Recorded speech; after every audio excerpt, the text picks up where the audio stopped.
Paano lulupigin, pagtatagumpayan ang kamatayan. Isang PowerPoint video na paghahandog.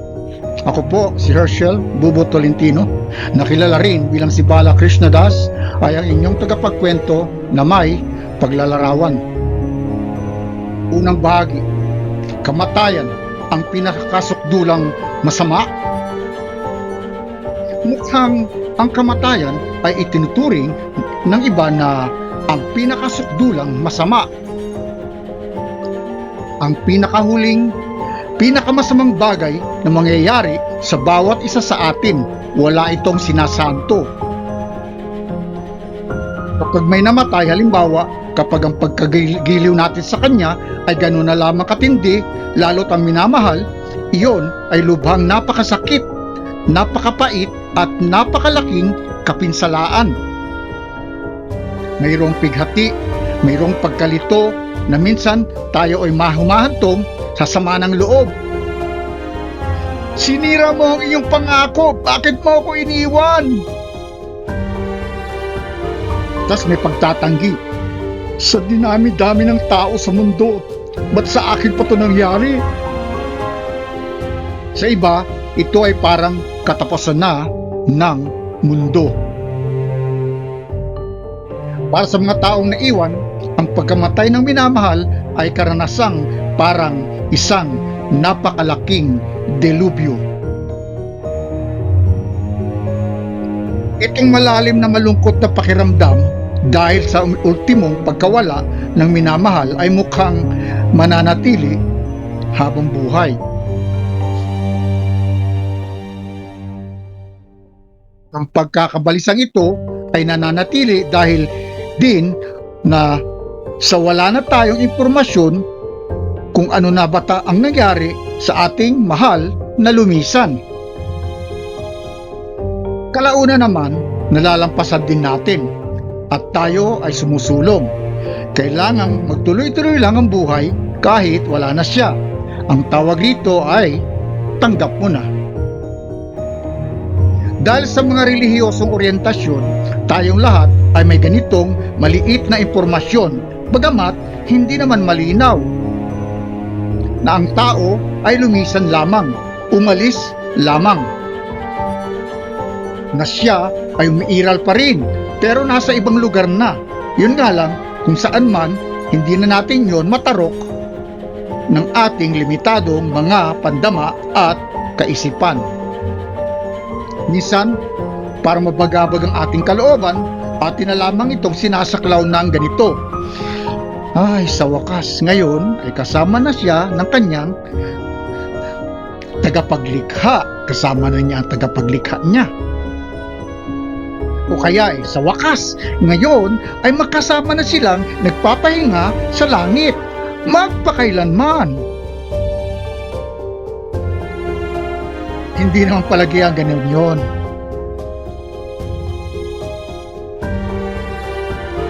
Pero para sa isang naiwan, ang ganitong lagay ng isip ay mukhang nakapagpapaginhawa naman ng pakiramdam.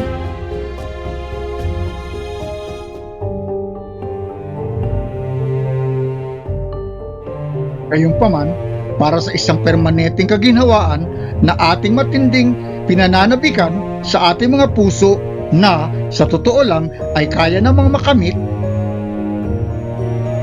mahalagang ang maliit na impormasyong iyon ay ating linangin, i-cultivate, tulad ng isang maliit pang halaman, upang atin iyong mapalago pa bilang isang perpektong kaalaman.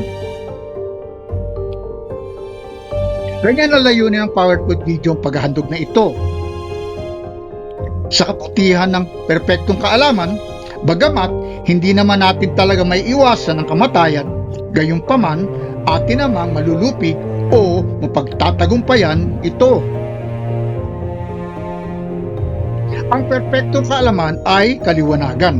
Hindi lamang ito ang mababaw na pag-asa at kapayapaan ng isip. Pero aminin man natin ito o hindi, tayo ay takot o nababahala pa rin sa ating nalalapit na kamatayan. Ang ating namumuong kamatayan sa hinaharap. Dahil ito ay isinasaad sa mga Veda, isang napakalumang kasulatan. Para sa sino mang ipinanganak ay siguradong may kamatayan. Bhagavad Gita 2:27. Kung kaya't tayo ay nalupig na ng konsepto ng kamatayan na kahit paano ay apektado na rin kung paano tayo namumuhay. Ang ideyang talunin ang kamatayan ay mukhang isang pantasya lamang. Kung kaya't, imbes na paghandaan ang ganitong senaryo,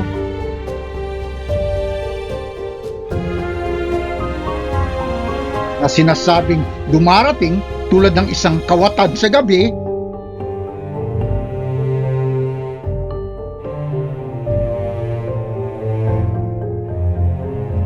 tayo ay gumagawa ng mga bagay-bagay na hindi naman kinakailangan upang malihis lamang iyon sa ating kaisipan.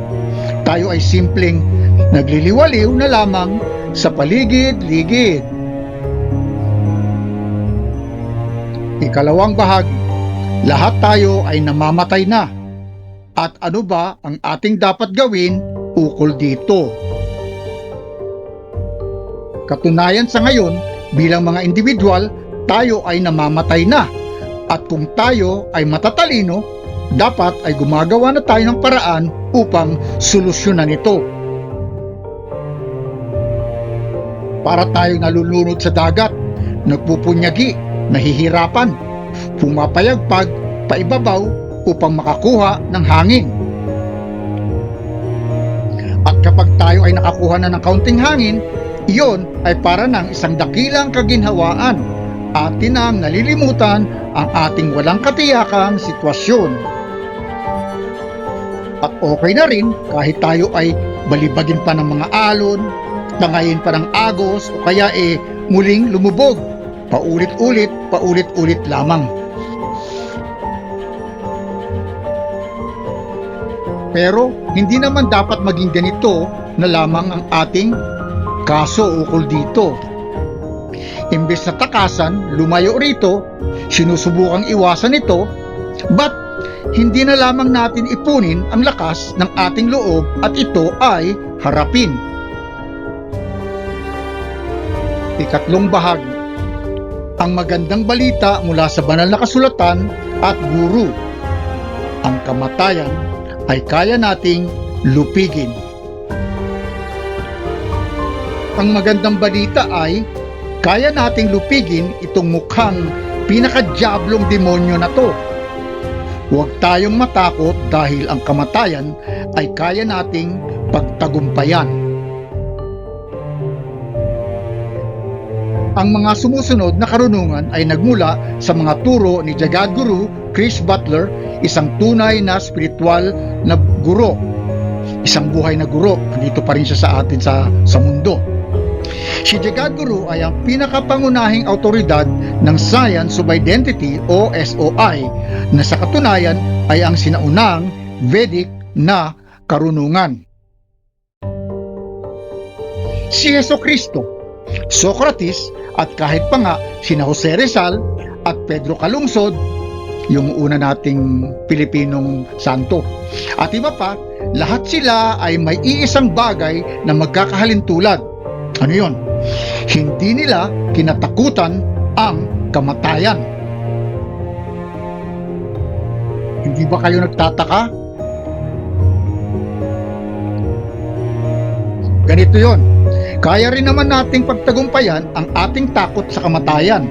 Yun nga lang, kung atin lamang sanang tatanggapin, sasanayin at isa sa puso ang katotohanan ito. Una, hindi tayo mga katawang tao na may kaluluwa. Bagkus, ikalawa, tayo ay mga kaluluwa, mga walang hanggang nakislap ng buhay na mayroong katawang tao. Ang gantong pagkakaunawa ay napaka makapangyarihan. At bilang spiritual na nilalang, una, ang pagiging walang hanggang. Ikalawa, ang kumpletong kaalaman. At ikatlo, ang pagiging may lubos na kasiyahan ay likas para sa atin. Ito ang pasya na inihahayag ng mga banal na kasulatan at ng mga tunay na spiritual na guro na kung ating babalikan, ang turo ay nagmula pa noong libu-libong taon. Sa banal na Biblia, ito ang sinasabi ni Hesukristo. Ang Espiritu ay ang nagbibigay buhay. Ang laman ay walang anumang pinakikinabang. John 6:63. Dahil alam natin na kapag nasira na ang toldang tinatahan natin ngayon, ang ating katawang lupa, tayo'y may katawang hindi nasisira, isang tahanang gawa ng Diyos, hindi ng tao, walang hanggan sa kalangitan. 2 Corinthians 5:1. Lakasan natin ang ating loob. Aking sinasabi na mas naisin pa nating mawalay sa katawan at manahan sa Panginoon. Kung kaya't ang ating layunin ay biglang kasiyahan lamang ang Panginoon, nasa katawan man tayo o malayo man tayo sa katawan. 2 Corinthians 5:8-9. Sa madaling salita, sa turo ni Jesus, hindi tayo ang ating material na katawan. Sa mga Vedic na kasulatan, ang inihahayag ay ganito: para sa isang kaluluwa, walang kapanganakan at kamatayan kailanpaman. Hindi siya nagkaroon na ng buhay, hindi siya dating walang buhay, at hindi rin siya hindi na magkakaroon ng buhay. Siya ay hindi ipinanganak, siya ay walang hanggan, siya ay buhay na noon pa man, at siya ay ang kauna-unahan. Hindi siya mamamatay kapag ang katawan ay namatay.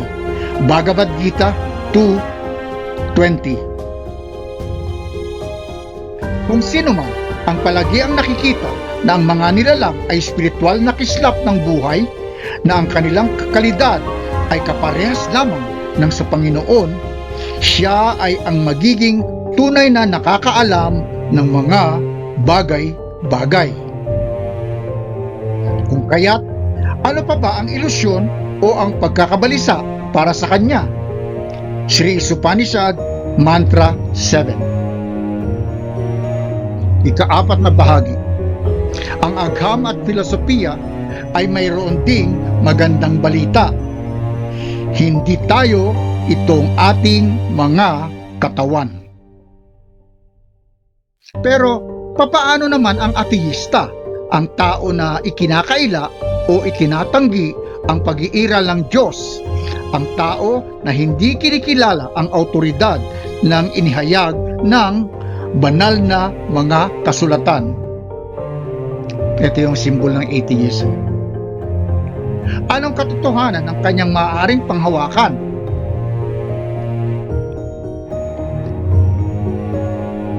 Bueno, maaari siyang dumulog sa agham, siyensya at filosofiya, dahil pinatutunayan ng siyensya na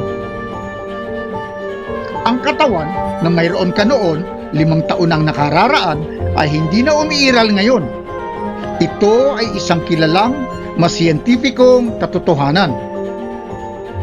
Mayroong pagpapalit-palit ng mga atom at mga molecule na bumubuo ng iyong katawan. Wala nang kahit nag-iisang maliit na butil ng materya, kahit isa man lang na atom, ang nananatili pa rin sa katawan mong yan ngayon na dating nandyan 5 taon na ang nakalilipas. Upang magbigay ng halimbawa sa praktikal na usapan sa isang talon, yung waterfall, hindi iyon mahirap maintindihan na ang partikulong bumubuo ng talon, ang tubig, ay palagi ang nagpapalit o nag-iiba, palagi ang bago sa bawat segundo.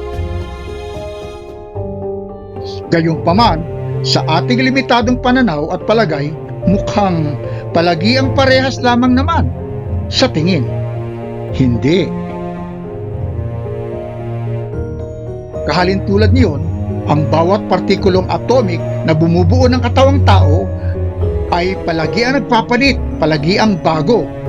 Ang kabuuang pagpapalit-palit o pagbabago ng materya ng mga elementong ito ay nakukumpleto sa loob ng 5 taon. Gayunpaman, sa ating paningin, hindi natin nakikita ang realidad ng ganitong katotohanan. At siyempre, ang mga molecule at ang mga atom na bumubuo ngayon ng iyong pangkasalukuyang katawan ay hindi na rin naman bago. Ang mga iyan ay nagamit na rin. Ang iyong katawan ay binubuo ng na-recycle na ring mga materyales. Ang materya na kinikilala mo ngayon bilang ikaw ay dati na ring kabahagi ng maraming iba't ibang koleksyon ng mga atom at mga molecule na galing na rin sa iba't ibang tawag at iba't ibang hugis o anyo.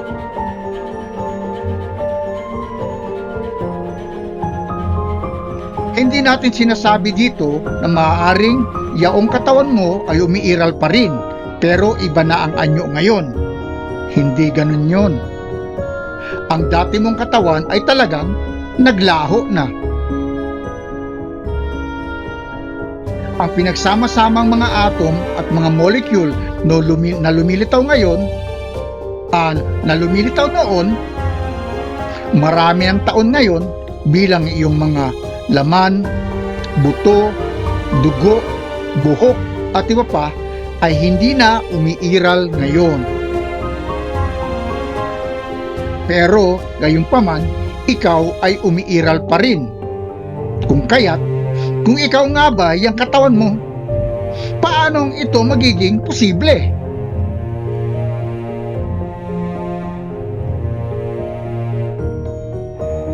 Ang mga pag-aaral kamakailan lamang sa Oak Ridge Atomic Research Center ay ibinubunyag na 98% ng lahat ng mga atom sa katawan ng isang tao ay napapalitan taon-taon.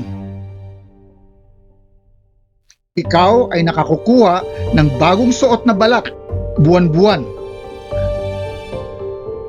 at panibagong atay bawat 6 na linggo. Ang linya ng iyong sikmura ay tumatagal lamang ng 5 araw bago ito mapalitan.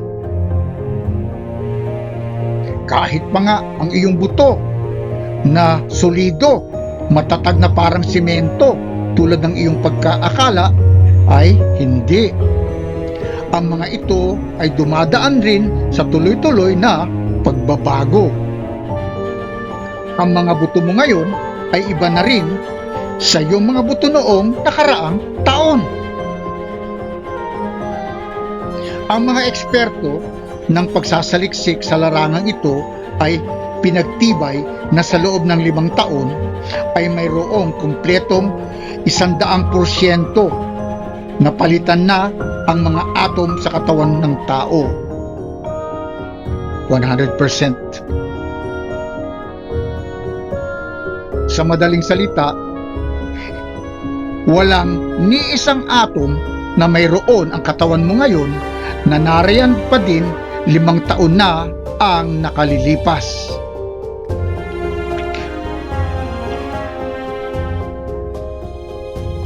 Sa ganitong mga pagtutuklas, ang isang matalinong tao ay mapupwersang magtanong ng kung papaanong ikaw, ang sarili, ay nananatiling umiiral kahit pa ang katawan kasama na ang utak na inaakala mong ikaw ay hindi na umiiral. Ang makatwirang konklusyon lamang dyan ay yaong ikaw, ang sarili, ay hindi ang material mong katawan. Bilang kabuuan, ang iyong katawan ay hindi ikaw. Gayon din naman, ang anumang bahagi ng pisikal na katawang iyan, kasama na ang utak, ay hindi maaaring tanggapin bilang ikaw ang sarili. Ango ito, yung tatlong asterisk na to, isa, dalawa, tatlong asterisk. Sa Who Are You na aklat ni Jagadguru Chris Butler, Sri Swarupananda para Mahamsa. Yan ang science. Pasok naman tayo sa philosophy. Ang Grekong filosopo na si Socrates na isinilang noong 470 at namatay noong 399 BC ay nagturo din na hindi ikaw ang material mong katawan. Siya ay kilala sa kanyang pagpapaalalang kilalanin mo ang iyong sarili.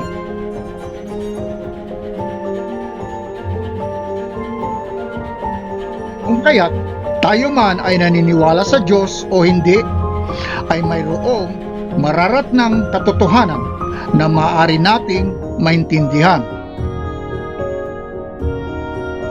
Bagamat ang agham o science, filosofiya at relihiyon tulad ng mga ito, lahat ng mga ito ay kaya tayong ilibre mula sa ating pagkakaalipin, ang maling konsepto na tayo ay ating material na katawan. So ito yun, science, philosophy, at religion. Ang science of identity, sakop lahat yan. At ang paghihirap na kalakip nito, kapanganakan, pagkakasakit, pagtanda, at kamatayan. Ang paniniwalang may Diyos ay ang mas mataas o pinakamataas na landas.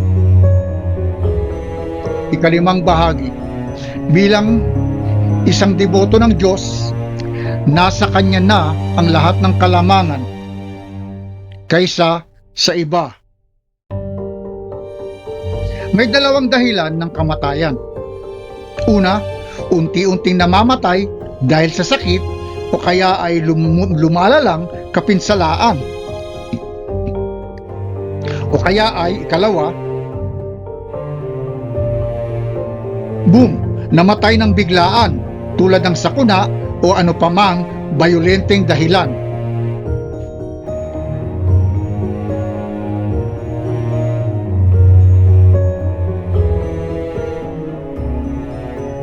Ano paman ang naging dahilan, may kasabihang, hindi yaong paraan kung paano ka namatay ang mahalaga, kundi ang paraan kung paano mo iginugol ang iyong buhay. Ang pagtanggap na ang Diyos ay umiiral ay mas lamang o mas nakabubuti sa praktikal na buhay kaysa ateismo. Tulad ng pagtawid sa ibabaw ng malalim na bangin na may dalawang trosong tinutulayan, hindi iisa lamang. Kapag tayo ay namumuhay bilang mga deboto ng Diyos, binibigyang kasiyahan siya sa pamamagitan ng ating pagsambit ng kanyang mga banal na pangalan, iniaalay sa kanya ang mga bunga ng ating pang-araw-araw na gawain. Tayo ay may tunay na kanlungan, tunay na seguridad. Ang isang deboto ay simpleng sumusuko lamang sa Diyos at ang Panginoon ay bubuhatin lamang siya upang siya'y iligtas.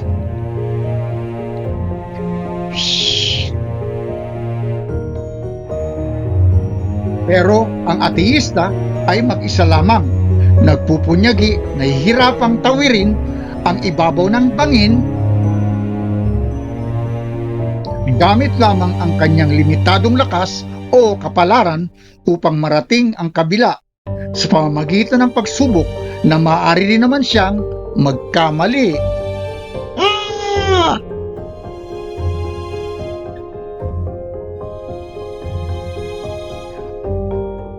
Ang isang matalinong tao ay susundin ang mapa na ibinigay sa kanya ng isang tao na galing na roon. Ang isang taong hangal ay ipagpupumilitang mag-imbento ng kanyang sariling landas, walang benepisyo ng mapa. Ang gantong mga estilo ay hindi gumaganang maigi sa pang-araw-araw nating buhay. Gayon din naman sa kamatayan. Ika-6 na bahagi, ang matutunan kung papaano mamatay, ang kahalagahan nito. Simula pa noong tayo'y sinilang, ay tinuruan na tayo kung papaano ang mabuhay ng ating mga magulang sa paaralan at sa opisina o lugar kung saan tayo ay namamasukan. Sa paglaon, atin na rin itong itinuturo sa ating mga anak. Gumagana na ito ng ganon. Wala na tong katapusan. Pero, tanong lang, mayroon na bang nag-aabala sa atin na tuturuan daw tayo kung paano ang mamatay? Ibig sabihin, ang isang bagay na mayroong pagkakaparehas lamang sa atin, sa lahat sa atin, mayaman ka man o mahirap, mataba man o payat ang katawan mo, matalino ka man o mangmang, ay ang kamatayan. Kung kaya't ito'y makatwiran lamang kung paano lulupigin o pagtatagumpayan itong pinakamalupit na katotohanan, ang kamatayan ay mahalaga rin. Tulad ng kung paano natin dati natutunan kung paano ang mabuhay. Ika-7 bahagi, ang pagsupil sa kamatayan. Ating uulitin, ang magandang balita ay sa ating paggamit at pag-apply nitong Vedic na karunungan o ang Science of Identity. Hindi tayo itong material nating katawan. Tayo ay mga spiritual, walang hanggang na nilalang. At gayon din naman ang sa ating pag-practice nitong mantra meditation, ang pag-aalala, pagkikinig at pagsasambit ng mga banal na pangalan ng Panginoon. Tayo ay aktwal na magiging libre o malaya sa lahat ng pagkabalisa at takot sa kamatayan. Sa madaling salita, sa habag o awa ng Diyos, ang kamatayan ay atin ang mapagtatagumpayan. Kaapakan na lang natin yung kamatayan na hindi tayo nasasagi. Sa banal na Biblia, ito ang sinasabi at mangyayari na sa sino mang tumawag sa ngalan ng Panginoon ay maliligtas. Joel 2:32. Sa sagrado mga Veda, ito ang sinasabi. Walang kaibahan sa pagitan ng mga banal na pangalan ng Panginoon at ng Panginoon mismo. Ang banal na pangalan ay perpekto. Tulad ng Panginoon mismo sa kanyang kabuuan, kadalisayan, kawalang hanggan. Yon. Ang banal na pangalan ay walang material na tunog. Wala rin itong material na kontaminasyon. Padma Purana. Sa mga Veda pa rin, ito ang sinasabi ng pinakakataas-taasang Panginoon. At sino man sa oras ng kamatayan sa kanyang paglisan sa katawan na ako lamang ang naaalala ay agad niyang makakamit ang aking kalikasan. Sa puntong ito, wala nang dapat pang ipag-alinlangan. Bhagavad Gita 8:5. Gayon na nga, mga kaibigan, kaya nating lupigin ang kamatayan. Sa isang Vedic na paglalahad ni Srila Bhaktivedanta Swami, kanyang sinabi na Anumang material na pagsasaayos upang maprotektahan ang sarili laban sa kamatayan ay palagiang walang katiyakan. Pero kapag ang kamalayan ay na kay Krishna, ang kanyang immortalidad ay kumpiyansa ng may kasiguruhan.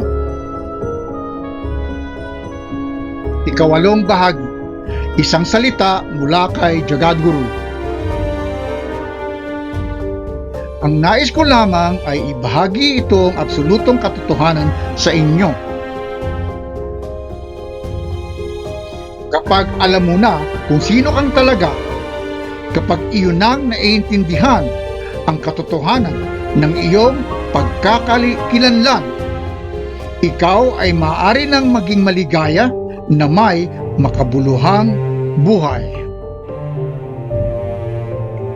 At kapag dumating na ang iyong takdang oras upang lisanin ang mundo, magagawa mo ito ng walang takot at mapayapa.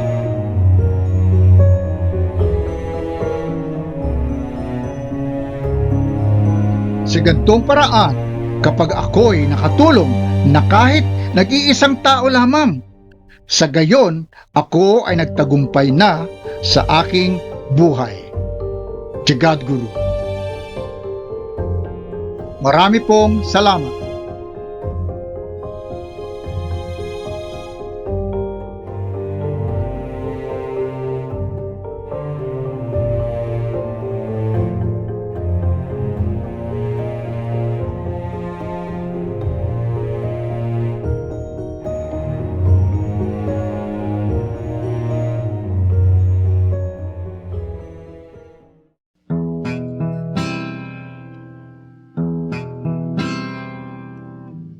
Hare Krishna, Krishna Krishna, Hare Hare,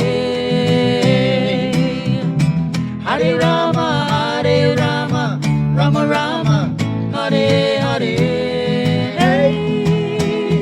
Hare Krishna, Krishna Krishna, Hare Hare,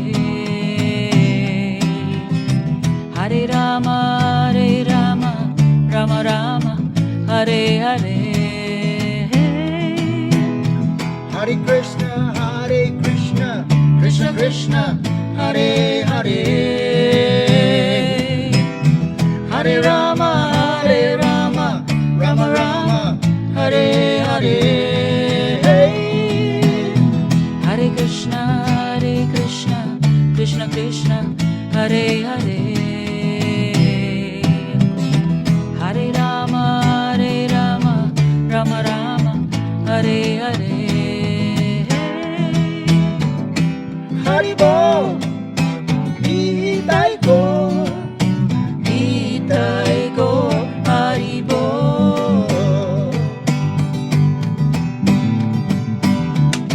Haribo, Nitai ko, Haribo.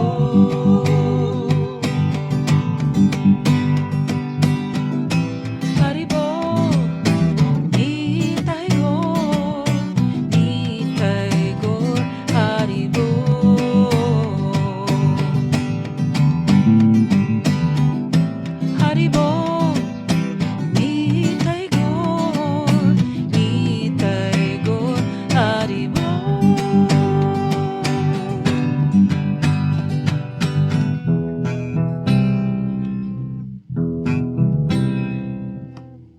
Hare Krishna, Krishna Krishna, Hare Hare,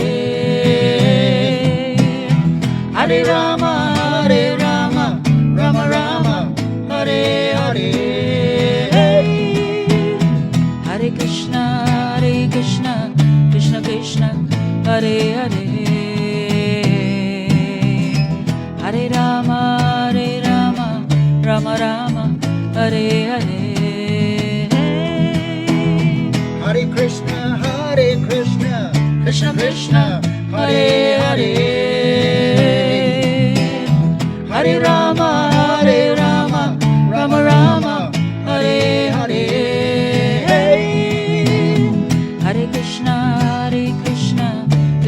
Krishna, Hare Hare,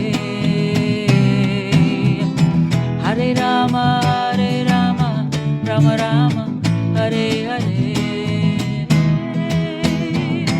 Haribo, Nitai Gaur, Nitai Gaur, Haribo.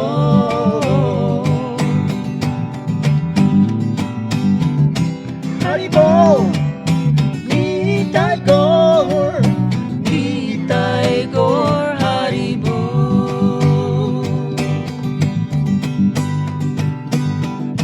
Haribo, Nitai Gaur, Nitai Gaur, Haribo.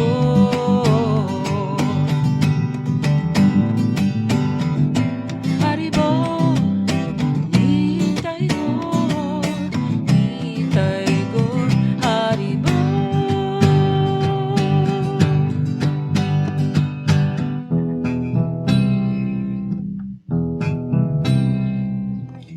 Jaya Jaya Sri Chaitanya, Jaya Nityananda,